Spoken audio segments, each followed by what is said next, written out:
What we have here is a new rig on the market. There's been a whole lot of rigs, it seems, released lately, and this is one of the newest one, and this one actually has me pretty excited. It is the Axial Racing Wraith 1.9.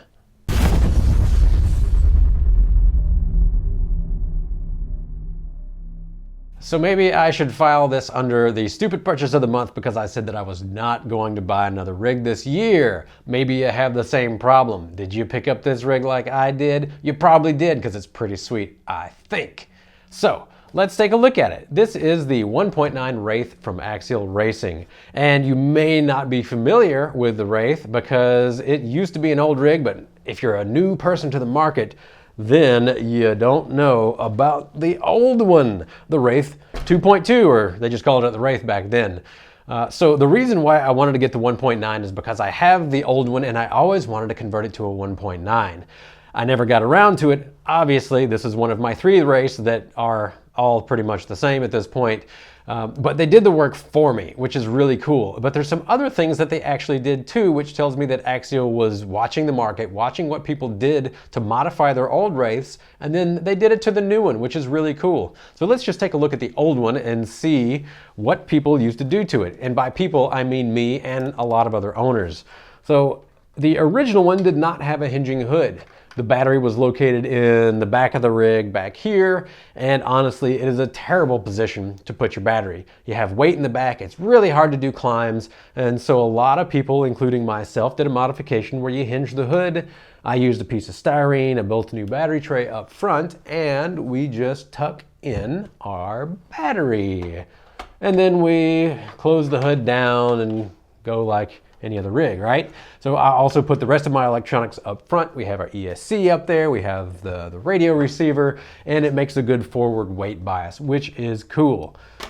Now, we look at the new Wraith, and lo and behold, it's got a hinging hood. Now, it's a pretty tight hood fit, so it's kind of difficult sometimes.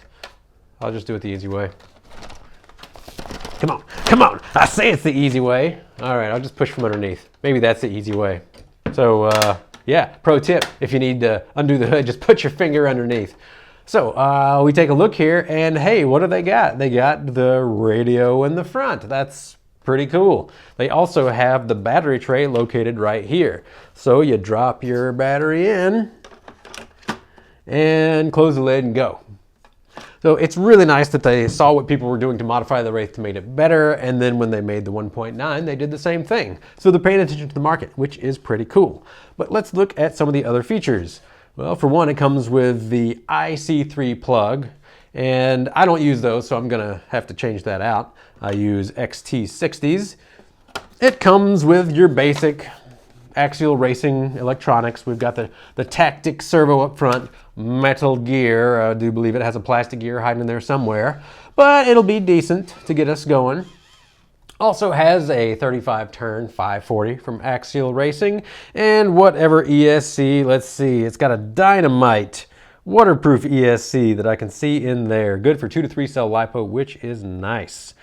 So, although I wouldn't write home about the electronics, I'm probably going to swap them all out. It will get you going, especially on a budget, which I should say that this rig goes for $370. So a little bit more than some of the other rigs on the market, but not too bad all considered. This one does have stock tires. We'll see how they do on the rocks, but stock tires are usually stock tires and they don't work pretty good, especially in the wet. So more than likely that's another upgrade that I will do. But first we're going to go on the rocks and see. Other notable aspects of this is that it uses the new SCX-10-2 style axles. I believe these are the AR44. Don't hold me to that, but I do believe that that's what the new ones are called. I don't really care. I just like to drive sometimes. It does have plastic sliders, which is pretty much standard in the industry. I do like plastic sliders because it's an easy point of replacement if we have a break. I would much rather twist a plastic slider than break a gear in here or break a gear in the transmission and have to pull it apart. So I like that. But the one thing that I really don't like about this rig is that it comes with plastic links. You can see that they're pretty flexible. Now, all things considered, these links are actually much more solid than the old plastic links that came on the Wraith, to tell you the truth. So we'll see how they do on the rocks. It probably won't be as bad as I expect, but it does have plastic links. So Yeah, if you put higher power to it, you're gonna have the rear end kind of try to scoot under the rig. One of the first things that I will be doing, besides replacing the electronics on this rig, will be replacing these plastic links with metal links. And I hear that Vanquish Products just came out with a metal link set for this. You can find the link down below if they've got it on their website. And yeah, that's gonna be probably one of my favorite upgrades besides the electronics, is just to get some metal links on there so the rig is more stable and a little bit stiffer. But other than that, there's really not a lot to say. So I'm gonna do a little bit of behind the scenes work and switch out that battery plug. If you would like to see a battery plug switched out, you can always look on the other videos in my channel where I show you how to do that. But we're just gonna go crawling now and see how she do.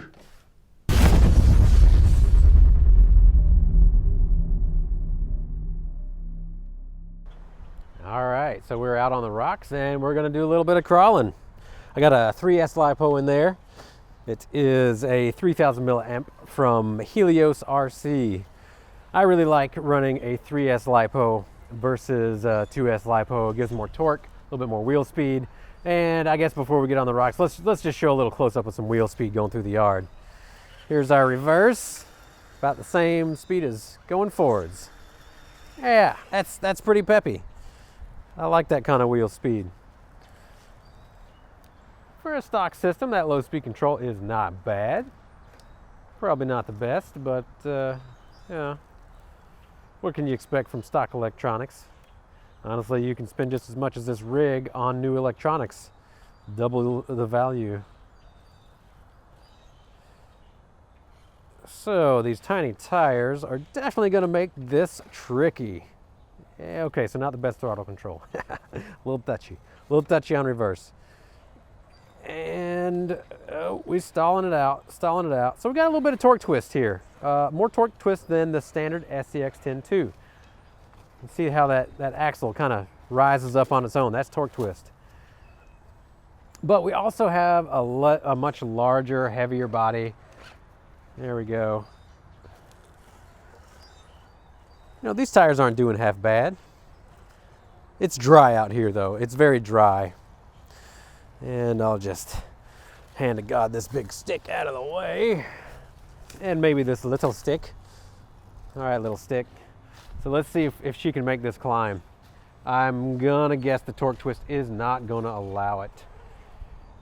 I'm really wedging one of those back tires though. Kind of need a cheater rock or a better line. Oh dear, yeah, she's a little touchy on reverse. I'd probably change out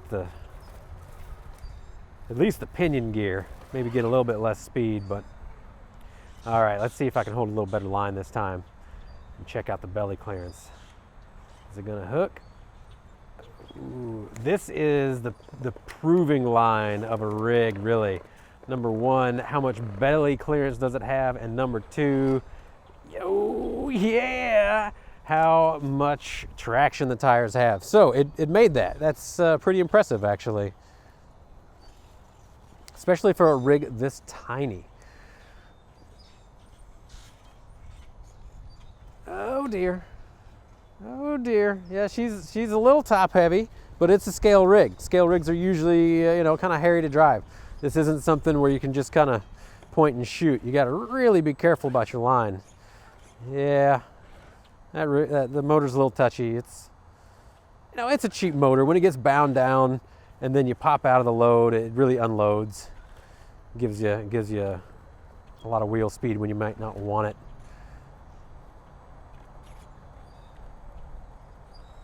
So overall, I would say the suspension is pretty predictable, especially for the plastic links. I can definitely tell that they're kind of loading up and flexing on me. Yeah, this may be a little bit too big of a gap for my tires to get through. We'll take it with a little bit of speed. Just a little bump. Oh, there we go. That's when wheel speed's handy. That's when you don't got enough traction, when you don't have enough traction, a little bit of wheel speed will get you through sometimes. Yeah, a little bit more torque twist than I anticipated, to tell you the truth. That's a lot of torque twist, but we can probably raise up our rear links, maybe get a link riser on there. So yeah, that's a lot of torque twist, but manageable if we know how to drive. And obviously I don't know how to drive right now. I'm just getting hung up on that one. Well, to tell you the truth, this is a pretty hard section to get through anyway. This line of rocks was set by some locals that are very competitive comp crawlers. So if I can get through it with this itty bitty tire rig, then we're doing pretty good. This is, you know, this is more bashing on the rocks at this point. But it's getting through. It's doing pretty dang good. Not the smoothest. Doesn't have the most traction, but it looks cool and it's fun to drive. So, you know, that's important. With this super scale Discraft soft focus putt and approach putter. Any disc golfers out there? It's one of my other hobbies. Yeah, a little more torque twist than what I anticipated on this, honestly, but we can probably fix that with a little bit of link tuning. Yeah, it's very predictable suspension though. I will give it that. All in all, this is a really fun rig to drive. It's actually impressing me on its capabilities. Slow and scale. Slow and scale wins the race. That's still a little jumpy. So I guess the big question is, what would I change on the rig at this point? Well, definitely metal links, and this is a perfect example. If you can see how that front tire is like tucking in to the fender and the rear tires, or there we go. Oh, you get into a bind like that, and the plastic links just, they get like a wet noodle. And on one half, maybe that's good for not breaking parts, but on the other half, it's not best for performance by any means. It's not good for the performance and the predictability of the rig. So maybe not the first thing I would do is replace the links with metal links. First thing I would probably do, and I will do, is replace the servo with something a little bit more stout. 300 ounce inches is a good spot to start at. I definitely will be replacing that motor with a higher quality motor. The 35 turn isn't bad with the stock gearing though, you know, that's plenty of wheel speed on 3S. So I'll probably stick with the 35 turn or something around the 1500 kV range, because that's about the same speed. And then probably a new ESC, because it's really hard to get better low speed control with stock ESCs like this. They just don't have, you know, maybe they have a 8-bit throttle band on them, and something with a 10 or 12-bit is going to match what the radio puts out a lot better. You can also put in some expo to a nicer ESC. So, you know, that's pretty much what I'll do. I'll start with some metal links. I will put a new motor in there. I'll put a new ESC in there and a servo, because I'm an electronics nut. So I kind of like my nice electronics. And you know, overall, I would say it's a pretty good value, but I'm a little disappointed in the plastic links on there for the price. At $370, I would assume that it would come with metal links. Maybe that's not the price point of today's. Maybe I'm stuck 5 years ago, and it is what it is. But overall, I really like the way that this drives. I love the way that it looks, and I really like the size of it.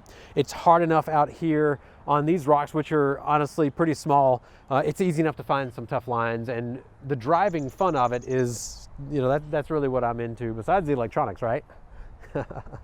So I will leave you with that. If you've got any more questions about the rig, any specifics that I did not hit on here, feel free to post them down below. I appreciate you tuning in today. Have a good one.